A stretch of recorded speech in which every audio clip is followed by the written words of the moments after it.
ez duzu aipatu zuloaren jatorria zein izan den, aipatu duzu kabidade karstiko bat, eta horrekin badirudia azalpen guztiak eman direla. Beraz, ni hasiko naiz zuloaren jatorria hitz egiten, alegia proiektuaz. Ze proiektuan dago arazo honen jatorria gure ustez. Zeren eta hemen zerbait argi baldin badago, da Zubietako kaleko zuloen, itzengo pluralean, bi zulo agertu direlako, jatorria zundaketa kopuruaren eta zehaztasunaren eskazia dela. Salatu izan dugu, eta jarraituko dugu salatzen. Proiektuan zundaketa berri oso gutxi egin ziren, soilik 7. Eta 7 zundaketa berri hoiek tunelaren sakoneratik askoz gorago geratu ziren. 11-12 metro gorago gutxienez Kontxako eta San Bartolomeko bi puntu hoietan, arazoak agertu diren bi puntu hoietan.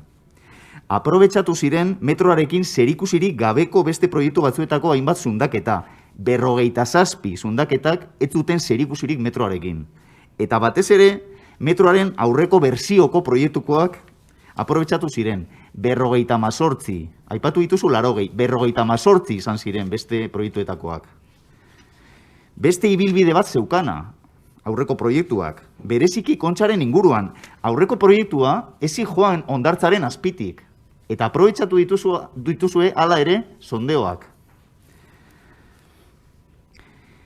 Zenerrek 2012ko proiektu horretarako egindako zundaketa guztiak berrerabili dituzue, 52 direnak. Eta oso gutxi ziren berrerabil zitezkenak, batzuk bai, batzuk kointziditzen zuten. Hitz egin dezagun berrerabil zitezken gutxi hoiei buruz. Zeren eta Kontxako hondartzan eta pasealekuan, bazeuden bi zundaketa oso interesgarriak. Kasualidadez, proiektu berriaren ibilbidearekin bat egiten zutenak. Hain zuzen ere, SPC 12 eta SPC 22 izeneko zundaketak. Biak jaitsi ziren 35 metrotara, eta biek esan zuten jarraitutasun ezak zeudela, diskontinuidadeak zeudela. Gainera, SPC 12 zundaketak esaten zuen, zegoela poka tapada de roca. Poka tapada de roca. Beste guztiek ez bezala. Eta SPC 22 esan zuen, zundaketaren lekukoa ez zela guztiz berreskuratu. Eta horrek esan nahi du, hor behean, ez zegoela Arriolak edonon espero zuen arkaitz sendoa. Espezialista izan gabe ere, sekzioan oso argi ikusten da, puntu horretan, hau da SPC 12 eta hau da SPC 22, hemen zerbait gertatzen dela. Hor dago diskontinuidade bat, hemen daude legar batzuk, daude graba batzuk. Hau ikusita ondorioztatu zitekeen zulo bat agertuko zela Zubieta kalean? Pues ez automatikoki.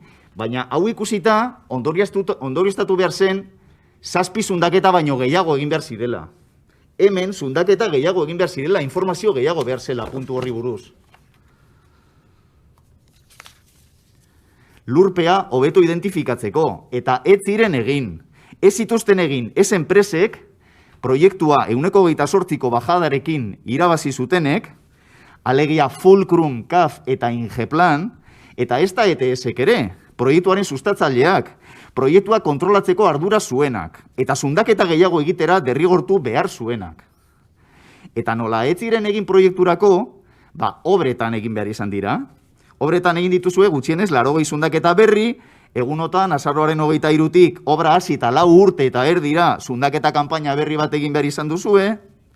Primeran, berrikuntzan 10 bat, gauzen ordena logikoari buelta eman diozuelako. Lehenengo tunela egin eta ondoren lurzorua ezagutu. Bide batez, nor ordaintzen ari da oraingo zundaketa kanpaina, azaroaren 23an hasi zena? Zaila bera, ez da? Hori da zuk orain aipatu duzun ETS-ek espezifikoki egin dituen zundaketak, ez da? Hori normala da, ez da? Esleitzen diogu obra enpresa batzuei, 5 enpresa potentei, eta zundaketak egin behar ditu ETS-ek. Ze aurre kontu dauka azken zundaketa kanpainak? Eta proiektuarekin jarraituz beste galdera bat. Irekiko alduzue ikerketaren bat proiektuaren esleitzaileen ardurak depuratzeko, alegia, aztertuko alduzue ea Fulcrum, CAF eta Ingeplanek arduraren bat aldaukaten Kontxako bypassaren obretan gertatzen ari den deskalabruan, Eta horrekin lotuta beste galdera bat. Irekiko alda beste ikerketa bat ikusteko ea ETS-ek ardurak izan zituen 2016an gutxienez proiektua gainbegiratu zuenean. Eta orain ez nago Arriolari ardura botatzen, zebera ez egoen garai hartan, baina galderaren erantzuna bai uste dut eman behar dezula. Alba dezu mesedez. Eta orain obraz hitz egin dezagun. Ardurekin jarraituz. Obra egin duten eta oraindik egiten ari diren enpresei buruz hitz egin baino lehen, badago beste kontratu bat, orain arte apenas aipatzen dena, eta da obra zuzendaritzak laguntzeko kontratua.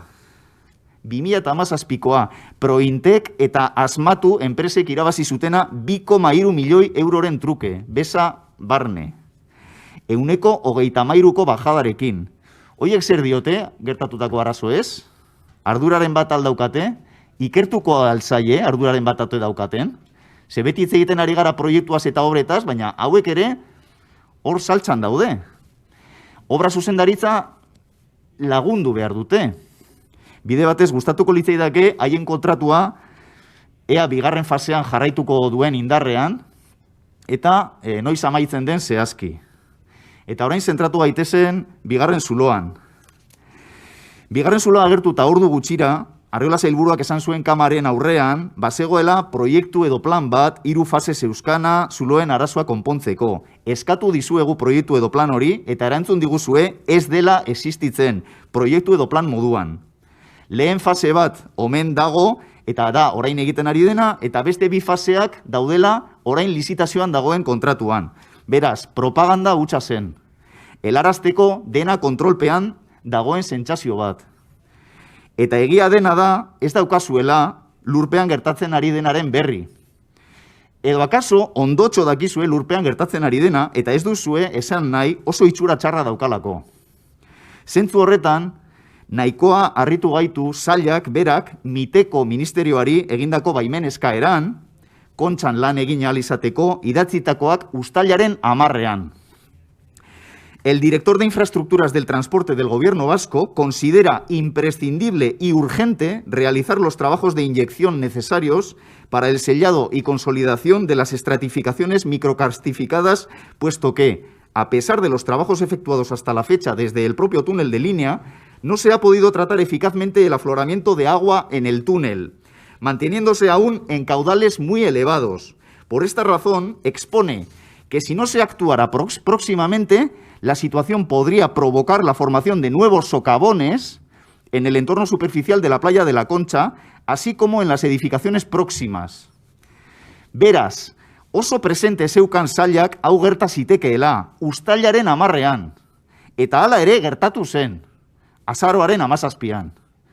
Gainera, oso harrituta geratu gara, ezagutu dugunean, Donostiako udalak aurkako txostena eman ziola egonkortze obrak egiteko hondartza okupatzeko baimenari.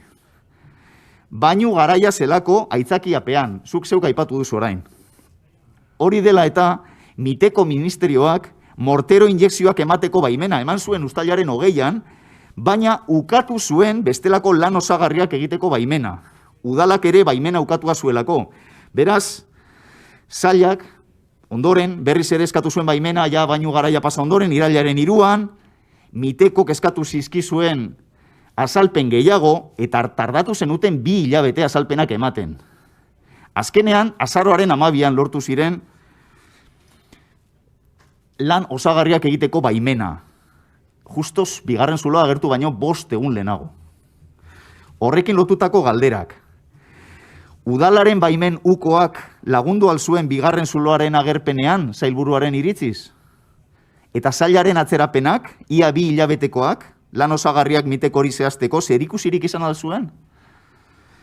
Eta horrekin batera, eta orain gehien kezkatzen gaituena noski, da ea berriz ere gerta ote daitekeen antzerako zerbait, eta ea inguruko eraikinen zimentazioa kaltetu ote den.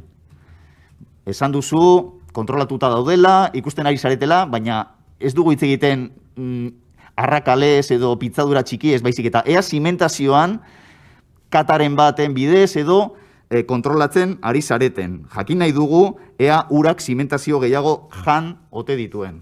Eskerrik asko.